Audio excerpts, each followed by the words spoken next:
warahmatullahi ta'ala wabarakatuh. Waalaikumsalam warahmatullahi wabarakatuh. Bismillahirrahmanirrahim. La yaqulu khair illallah.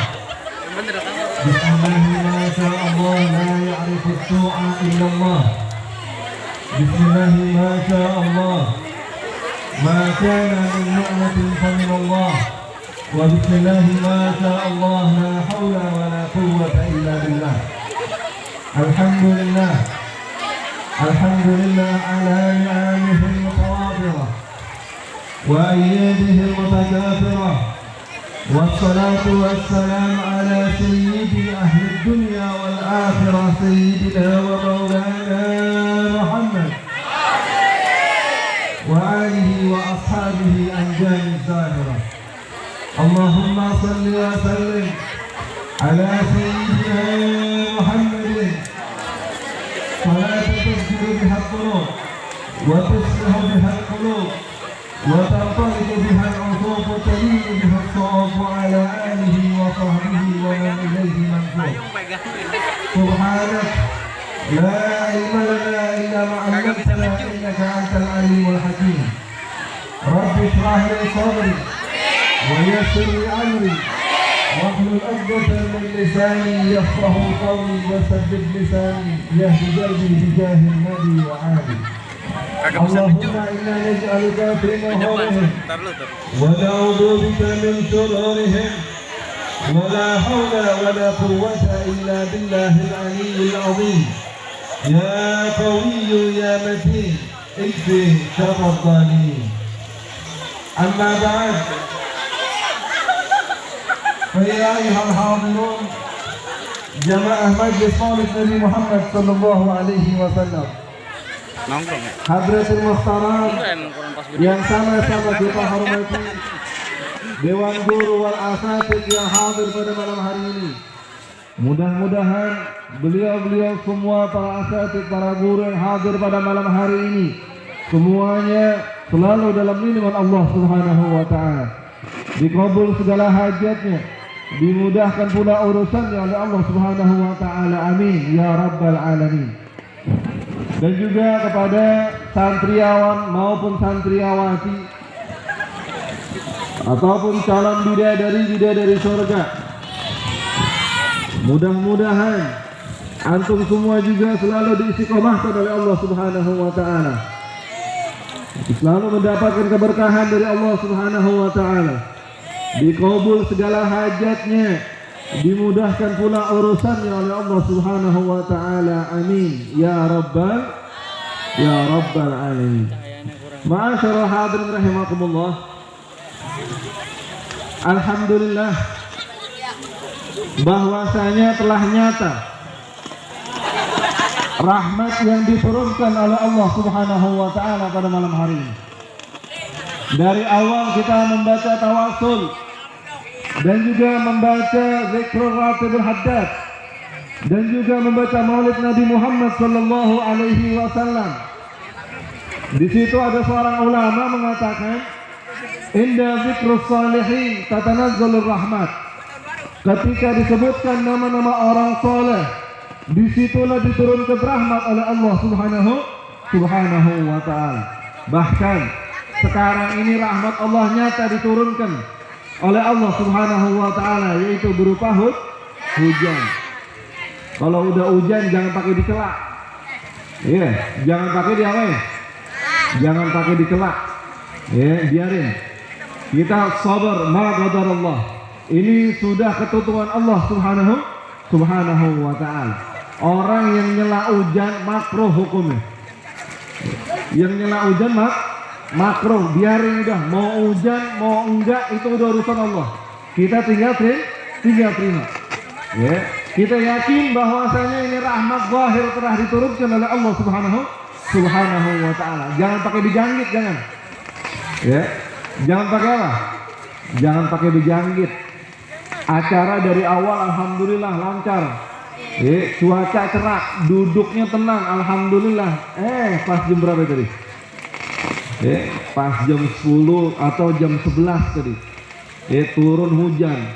Kita berjanggit, buset deh, ya, gua hasil macem-macem itu, pakai hujan lagi, brengsek gua, nah, jangan, ya, tidak boleh, itu hukumnya apa? Hukumnya makruh, jangan dicela, biarin, ya, ini alhamdulillah rahmat Allah telah diturunkan oleh Allah Subhanahu wa Ta'ala. Oleh karena itu saya akan mensingkat daripada pembicaraan saya pada malam hari ini. Saya ambil yang poin. Yang pertama poinnya yaitu adalah tadi kita sama-sama membaca zikir. Zikir yang kita baca yaitu adalah zikir ratib, atau orang kampung bilang Ratibul Haddad, yang dikarang oleh Judbil Irsyad wa Ghawfil Ibad wal Bilad wal Imdad Al-Habib Abdullah bin Alamin bin Muhammad Al-Haddad. Kalau ada orang yang nanya atau ada yang bertanya apa keuntungan ataupun keutamaan ataupun fadilah, ya, ketika kita membaca Ratib Al-Haddad, biasanya orang suka kepo, bener nggak? Biasanya orang suka fudul, mau tahu aja, emang buat apa sih kita baca Ratib? Emang ngapain sih kita baca Ratib? Kan juga, ya. Keutamaannya apa baca Ratib? Manfaatnya apa baca Ratib? Faedahnya apa baca Ratib? Kita tanya lagi sama yang nanya. Situ maunya apa? Ya, situ maunya apa? Karena apa? Ketika orang membaca Ratibul Haddad, ya, dengan dia niatkan agar dikabul hajatnya oleh Allah Subhanahu wa Ta'ala, itu insya Allah dalam waktu dekat Allah akan mengijabah daripada hajatnya dia. Apabila dia niatkan untuk kesembuhan daripada yang sakit, maka insya Allah, ya, akan diberikan jalan yang cepat oleh Allah Subhanahu wa Ta'ala dalam kesembuhan orang yang sakit tersebut. Amin ya rabbal alamin. Orang yang membaca Ratibul Haddad, ketika dibacakan satu tempat, dibacakan Ratibul Haddad, 40 rumah ke depan, 40 rumah ke belakang, kanan dan kiri, itu mendapatkan keberkahan asbab orang yang membaca Ratibul Haddad. Allahumma sholli ala Sayyidina Muhammad.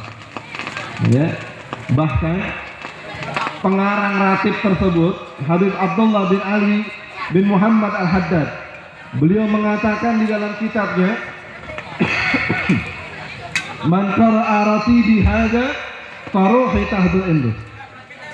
Orang siapa saja yang membaca Ratibku ini, maka rohku hadir ada di situ, kata Allah. Maka siapa saja orang yang mempunyai hajat, yang ingin diberikan jalan keluarnya oleh Allah Subhanahu wa Ta'ala, fayukarrir qira'atahu, maka mengulang-ulanglah dalam membaca Ratibku ini, yaitu adalah Ratib Al-Haddad. Ya, luar biasa. Maka insya Allah ketika di situ dibacakan Ratib, kita semua mendapatkan keberkahan dari Allah Subhanahu wa Ta'ala. Ya, kita semua juga bahkan mendapatkan perlindungan dari Allah Subhanahu wa Ta'ala. Kenapa? Karena Allah Haddad bilang, orang yang membaca Ratibku ini, dia akan diberikan perlindungan oleh Allah Subhanahu wa Ta'ala sebagaimana kubah min hadid.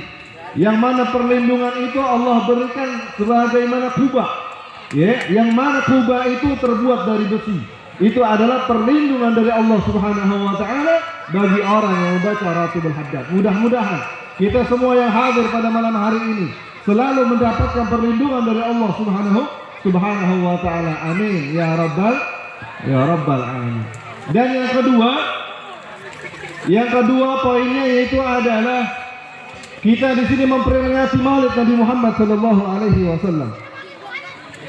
Kita semua merasa senang, kita semua merasa girang dengan merayakan atau memperingati hari lahir daripada hari lahir Insanul Kamil, manusia yang sempurna, yaitu Nabi Muhammad sallallahu alaihi wasallam.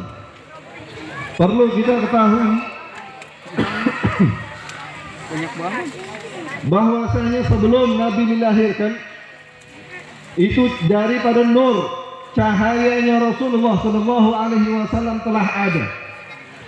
Jadi sebelum Allah menciptakan bumi beserta seisinya, itu Allah menciptakan nur Nabi Muhammad terlebih dahulu. Kemudian kemana nur tersebut? Ya, Allah titipkan daripada cahaya itu ataupun nur itu kepada Nabi Allah Adam. Kemudian cahaya itu Allah titipkan kepada Nabi selanjutnya. Dan cahaya itu ataupun nur tersebut Allah titipkan kepada para Nabi. Dari mulai Nabi Allah Adam, Nabi Syekh, dan Nabi Allah Ibrahim, Nabi Allah Ismail, Nabi Allah Musa, sampailah kepada ayahanda Nabi Muhammad Sallallahu Alaihi Wasallam yang bernama Abdullah. Ya. Jadi cahaya Rasulullah itu sudah diciptakan terlebih dahulu oleh Allah Subhanahu Wa Taala. Cahaya itu dititipkan kepada Nabi Allah Adam, Nabi Allah Syekh, dan Nabi Allah setelahnya. Sampailah cahaya itu kepada ayahanda Nabi Muhammad Sallallahu Alaihi Wasallam. Bahkan ya, di zaman Sayyidina Abdullah, di zaman ayahanda Nabi Muhammad, ya, itu perempuan-perempuan Mekah, ratusan daripada perempuan Mekah itu berebutan ingin dipinang oleh Abdullah daripada ayahanda Nabi Muhammad Sallallahu Alaihi Wasallam. Ya, namun di situ sudah kehendak Allah. Di situ sudah takdir daripada takdirnya Allah Subhanahu Wa Taala. Ya, Allah menjodohkan daripada ayahanda Nabi Muhammad yang bernama Abdullah dengan ibundanya yaitu Siti Aminah. Ketika Sayyidina Abdullah menikah dengan Siti Aminah, itu ratusan daripada perempuan-perempuan Mekah meninggal dunia. Ya, depresi, kecewa, tidak bisa mendapatkan Sayyidina Abdullah ayahanda Nabi Muhammad Sallallahu Alaihi Wasallam. Ya, bahkan di malam pertama Sayyidina Abdullah dengan Siti Aminah, itu ratusan daripada perempuan Mekah itu jatuh pingsan semua. Kira-kira orang kampung sini ada yang direbutin orang atau perempuan sampai ratusan perempuan ada? Berebutan satu cowok nih, ya, satu cowok direbutin sampai ratusan perempuan di kampung sini ada apa enggak? Ya, lain dengan ayahanda Nabi Muhammad Sallallahu Alaihi Wasallam yang direbutkan oleh ratusan manusia ataupun wanita daripada wanita-wanita Mekah. Ya, namun ketika menikah dengan Siti Aminah dan Siti Aminah mengandung, cahaya yang terdapat di wajahnya Sayyidina Abdullah itu telah hilang. Bahkan di situ perempuan daripada penduduk Mekah mengatakan, "Ya Abdullah, kanat idza mararta min wajhika kal ghurrah ka ghurratul faras." Wahai Abdullah, dulu di saat engkau lewat di jalan kota-kota Mekah itu mukamu terpancar cahaya, yang mana cahaya itu seperti cahaya kuda. Sekarang setelah engkau menikah dengan Siti Aminah, cahaya itu telah hilang. Kemana cahaya tersebut? Tercahaya itu telah pindah kepada Siti Aminah, yang mana di situ terdapat Nabi Muhammad Sallallahu Alaihi Wasallam. Ya, pindah cahaya itu kepada ibundanya Nabi Muhammad yang bernama Siti Aminah. Ya, dikandunglah di situ Rasulullah Sallallahu Alaihi Wasallam. Bahkan di dalam kandungan ibunya Nabi Muhammad telah ditebak oleh seorang pendeta ahli kitab, yang mana Siti Aminah bertemu dengan pendeta. Pendeta itu mengucapkan kepada Siti Aminah, "Ya Aminah, innaki qad hamilti bi sayyidi waladi Adam, fa idza waladtihi fasammihi Muhammad." Wahai Aminah, engkau telah mengandung, yang mana yang engkau kandung adalah pemimpin daripada manusia. Maka apabila anak itu lahir, maka beri namalah sebagai Muhammad. Falamma ishtadda biha talaq bi'idni rabbil khalaq wada'atil habiba sallallahu alaihi wasallam sajidan syakiran hamidan ka'annahul badru fis samaa. Tadi dibaca atau dalam maulid apa tuh? Maulid ad-diba, maulid ad-dibai. Tadi baca maulid apa? Tadi baca maulid diba. Ya, makanya usahain ketika lagi baca maulid, usahain dengan akhlak, dengan adab. Kenapa? Ketika dibacakan maulid Nabi Muhammad Sallallahu Alaihi Wasallam, hadaran nabiyyu fil maqam. Itu Rasulullah hadir ketika mahalul gian. Illa maulidad diba hadaran nabiyyu kullah. kecuali ketika dibacakan Maulid Ad-Dibai itu Rasulullah hadir dari awal sampai akhir. Itu perkataan daripada Al-Habib Saleh bin Abdullah Al-Attas. Beliau mengatakan man qara'a Maulidin Nabi sallallahu alaihi wasallam hadaran nabiyyu fil madam illa Maulid Ad-Diba hadaran nabiyyu kullah. Siapa saja orang yang membaca Maulid Nabi Muhammad itu Rasulullah hadir ketika mahallul qiyam, kecuali Maulid Diba Rasulullah hadir dari awal sampai akhir. Mudah-mudahan kita semua mendapatkan pandangan dari Nabi Muhammad sallallahu alaihi wasallam. Dan kemudian ya, setelah dikandung Rasulullah sallallahu alaihi wasallam oleh ibundanya, ya, di situ dibacakan dalam sejarah Maulid falam mashtadda biha talaq bi'idni rabbil halaq wada'atil habibah sallallahu alaihi wasallam. Telah genap daripada usia kandungan ibunda Nabi Muhammad, maka terlahirlah manusia yang sempurna. Siapa itu? Rasulullah sallallahu alaihi wasallam. Ya, dengan bi'idni rabbil halaq, dengan izin Allah subhanahu wa ta'ala. Wada'atil habibah sallallahu alaihi wasallam sajidan syakiran hamidan ka'annahul badru fi tamami. Beliau lahir dalam keadaan sujud, beliau lahir dalam keadaan bersyukur kepada Allah subhanahu wa ta'ala, sambil mengisyaratkan tangannya ke langit bahwasanya akulah yang akan membimbing daripada umat manusia masuk ke dalam surganya Allah subhanahu wa ta'ala. Siapa itu? Rasulullah sallallahu alaihi wasallam, Nabi kita Nabi Muhammad sallallahu alaihi wasallam. Insyaallah kita umat Nabi Muhammad, kita selaku umatnya Rasulullah, umat yang keluarnya belakangan masuk surganya duluan insyaallah. Amin. Amin. Amin. Kita umatnya Nabi Muhammad, umat yang keluarnya paling bontot masuk surganya duluan. Setelah kita udah nggak ada lagi umat. Setelah kita ini dunia habis kiamat udah. Kita ini umat terakhir, umat paling bontot, tapi masuk surganya lebih dulu. Asbab siapa? Asbab Nabi Muhammad sallallahu alaihi wasallam. Semua yang berkaitan dengan Rasulullah, semua yang berkaitan dengan Nabi Muhammad itu menjadi mulia. Termasuk kita umat Rasulullah, kita daripada hambanya Allah, kita selaku umat, kita menjadi mulia asbab Nabi Muhammad sallallahu alaihi wasallam. Bahkan kalau kita belajar ilmu fikih, di situ ada pelajaran fikih babnya tentang air. Ya. Ada air yang paling afdol yang pernah ada di dunia. Ya, air yang paling afdol di dunia itu adalah air yang pernah keluar dari jemarinya Nabi Muhammad sallallahu alaihi wasallam. Kalau kita ditanya orang air apa yang paling mulia, sekarang kita jawab itu adalah air Zam-Zam. Tapi di atas daripada air Zam-Zam, air yang paling mulia yaitu adalah air yang keluar dari jemarinya Nabi Muhammad sallallahu alaihi wasallam, sebagaimana seorang syair mengatakan, wa afdalul miyahi ma'un qad naba baina asabi'in nabiyil muttaba. Paling afdolnya air itu adalah air yang keluar dari jemarinya Nabi Muhammad sallallahu alaihi wasallam.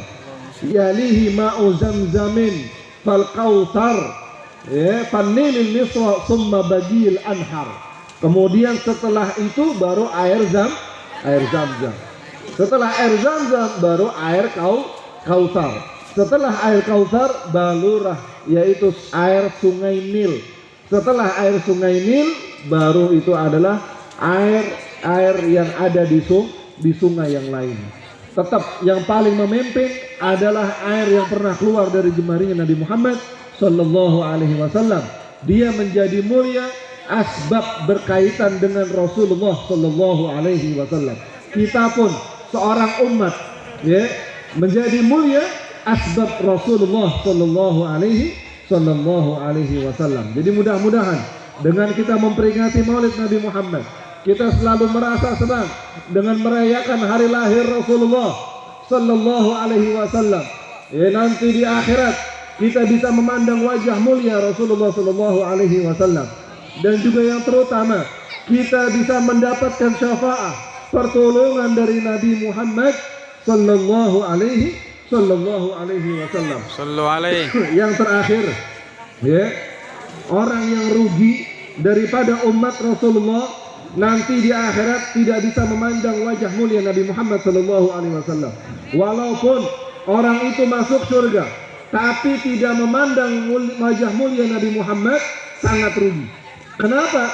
Ini terjadi daripada kisah ataupun hikayat daripada Sayyidina Ja'far Shadiq.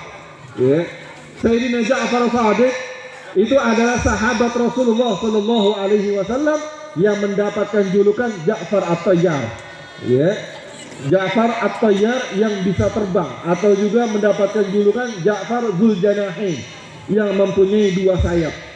Kenapa dia mendapatkan julukan tersebut? Ya, beliau menjadi syahid ketika mengikuti peperangan, yaitu adalah perang Mu'tah. Ya, perang Mu'tah yang dipimpin oleh 3 panglima jenderal Islam pada waktu itu. Ya, itu adalah perang yang diperintahkan langsung oleh Nabi Muhammad SAW yang melawan daripada pasukan Persia yang berjumlah 200.000 pasukan dengan pasukan Muslim yang hanya berjumlah 3.000 pasukan. Ya, di situ ada 3 jenderal perang. Di antaranya adalah Sayyidina Ja'far As-Shadiq atau Sayyidina Ja'far At-Tayyar, yang mana beliau syahid di peperangan tersebut asbab membela panji daripada panji Nabi Muhammad sallallahu alaihi wasallam. Ketika itu panji Rasulullah dipegang olehnya. Di saat peperangan dia pegang bendera Rasulullah, dia menghadapi musuh, ditebas tangan kanannya oleh musuhnya, kemudian dia ambil panji Nabi Muhammad dengan tangan kiri. Ya, dia ambil tuh bendera pakai tangan kanan, yang tangan kiri megang pedang. Ya, ketika berhadapan sama musuh, tangan kirinya tuh putus, ya, ditebas oleh pasukan musuh. Akhirnya dia ambil itu panjinya Rasulullah, benderanya Nabi Muhammad dengan tangan kiri. Dia ambil bendera dengan tangan kiri, ya, dia langsung masuk kepada barisan-barisan musuh, dia hadapi musuh tersebut, ya, lalu terputuslah tangan kiri daripada Sayyidina Ja'far Shadiq. Dua-duanya tangannya putus. Kemudian apa? Bendera itu tetap dia ambil, ya, itu dia kempit begitu tuh. Kempit, tahu kempit kan? Ya, tuh. Dia kempit begitu, ya. Terus dia masuk kepada barisan musuh sehingga beliau itu mati syahid, mendapatkan luka daripada sayatan pedang itu berjumlah 30 sampai 40 sobekan pedang, dan tertancap di tubuhnya itu ada 70, bahkan riwayat mengatakan 60 sampai 100 anak panah yang menancap di tubuhnya Sayyidina Ja'far Shadiq. Jadi apa? Anak panahnya itu nancap di tubuhnya, ya, dari mulai 70 bahkan sampai ada yang bilang 100 anak panah, semuanya adanya di depan, nggak ada di belakang. Ya, menandakan bahwasanya beliau itu tidak lari daripada medan peperangan. Dan di saat itu Rasulullah nggak ikut berperang, tetapi Nabi Muhammad akan menyaksikan perang tersebut, yang mana beliau sedang duduk dengan para sahabatnya. Beliau menceritakan keadaan perang itu. Qutila Ja'far, telah terbunuh Ja'far. Ya, itu diceritakan keadaannya kepada sahabat yang tidak ikut bersama mereka atau bersama para syuhada pada saat itu. Akhirnya menjadi syahidlah Sayyidina Ja'far Shadiq. Beliau ini digantikan, kedua tangannya diganti sayap oleh Allah Subhanahu wa taala. Wa dakhala jannah, dan beliau juga itu mendapatkan bisyarah, mendapatkan keuntungan, dimasukkan ke dalam surganya Allah Subhanahu wa taala. Ketika mereka Sayyidina Ja'far Shadiq itu masuk ke dalam surganya Allah, dia selalu keliling berada di dalam surga dengan bersama para malaikat. Karena apa? Tangannya tadi udah diganti sama dua sayap. Akhirnya di surga itu dia keliling sama para malaikat. Di suatu saat dia ngadu kepada Allah Subhanahu wa taala, "Ya Rabb, ya, aku ingin turun ke bumi," katanya. "Bosan di surga." Kata Allah, "Kenapa engkau bosan wahai Ja'far?" "Ya, aku bosan hidup di surga yang memang indah kehidupannya, akan tetapi di sini aku tidak bisa melihat wajah mulia kekasihku yaitu Nabi Muhammad sallallahu alaihi wasallam. Dia minta turun ke bumi, minta izin sama Allah, akhirnya dikabulkan oleh Allah Subhanahu wa taala. Sayyidina Ja'far turun ke bumi didampingi oleh para malaikat. Di situ dia berjumpa dengan Nabi Muhammad sallallahu alaihi wasallam, yang mana Rasulullah sedang duduk roha dengan para sahabatnya. Langsung Rasulullah mengucapkan salam kepada Sayyidina Ja'far. Waalaikumsalam ya Ja'far. Sehingga para sahabat yang lainnya terheran. Dia tidak melihat sosok daripada kerabatnya, yaitu Sayyidina Ja'far Shadiq. Kemudian Nabi bilang telah hadir di sini dan mengucapkan salam kepada kita semua, yaitu kerabat kita, ya, Sayyidina Ja'far Shadiq ataupun Ja'far At-Tayyar. Ya, jadi sangat rugi dengan hikayat ini kita selaku umatnya Nabi Muhammad, tapi tidak bisa memandang wajah mulia daripada Rasulullah sallallahu alaihi wasallam. Muliakan Nabi Muhammad, muliakan yang berwasilah dengan Nabi Muhammad sallallahu alaihi wasallam. Kita nggak pernah melihat wajah Nabi Muhammad. Dengan kita memandang wajah guru itu insya Allah kita sama saja dengan memandang wajah Nabi Muhammad sallallahu alaihi wasallam. Karena apa? Ilmu yang mereka miliki itu bersambung kepada Rasulullah sallallahu alaihi wasallam. Antum memandang wajah guru dengan pandangan yang indah, dengan pandangan yang ikhlas, dengan pandangan yang ridho, maka pandangan tersebut akan menjadi ibadah dan pandangan itu akan sampai kepada Nabi Muhammad sallallahu alaihi wasallam. Walhasil, muliakan yang berkaitan dengan Nabi Muhammad sallallahu alaihi wasallam. Bahkan di dalam kitab Hilyatul Awliya wa Tabaqatul Asfiya itu disebutkan ada suatu kisah, ya, ada di situ Thabit bin Aslam, murid daripada Anas bin Malik. Beliau ketika datang gurunya itu mencium tangan gurunya, bahkan tangannya itu dipeperin ke mukanya sampai ke seluruh tubuhnya, sehingga gurunya ini bingung. Wahai Anas, apa yang kau lakukan? Kemudian muridnya dibilang, ya Syekh, wahai Ustaz, wahai guru, ketahuilah, hadhihi yadun masat bihi yadan Nabi sallallahu alaihi wasallam. Itu tangan atau tangan daripada tanganmu pernah bersentuhan dengan tangannya Nabi Muhammad sallallahu alaihi wasallam. Oleh karena itu aku ingin ngambil berkah yang mana tangan itu pernah bersentuhan dengan tangannya Nabi Muhammad. Aku sentuh lagi kepada wajahku, aku sentuhkan lagi kepada tubuhku, sehingga semua jasad ini mendapatkan keberkahan dari Rasulullah sallallahu alaihi wasallam. Jadi muliakan apa-apa yang berkaitan dengan Nabi Muhammad sallallahu alaihi wasallam. Di situ berkaitan dengan zuriyah Nabi Muhammad, para habaib, para sayyid, mereka adalah zuriyah daripada Rasulullah sallallahu alaihi wasallam. Jangan kita benci, jangan kita musuhi, jangan kita caci. Kenapa? Ketika kita membenci daripada keturunan Nabi Muhammad, na'udzubillah min dzalik. Walaupun kita ini selalu beribadah di depan Ka'bah, walaupun kita ini selalu berpuasa dalam setiap harinya, tapi kita mempunyai kebencian, kedengkian kepada keturunan Nabi Muhammad sallallahu alaihi wasallam, dakhalan nar.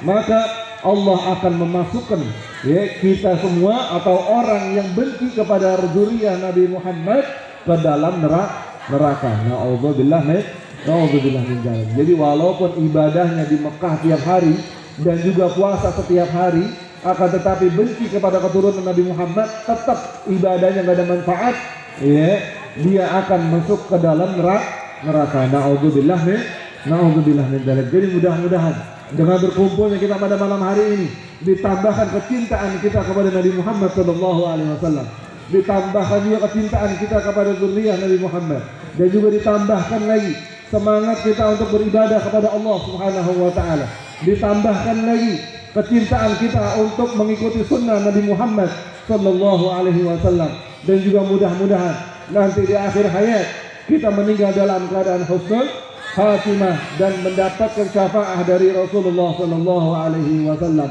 Hakadha minni, Allahu minkum, wassalamu alaikum warahmatullahi wabarakatuh.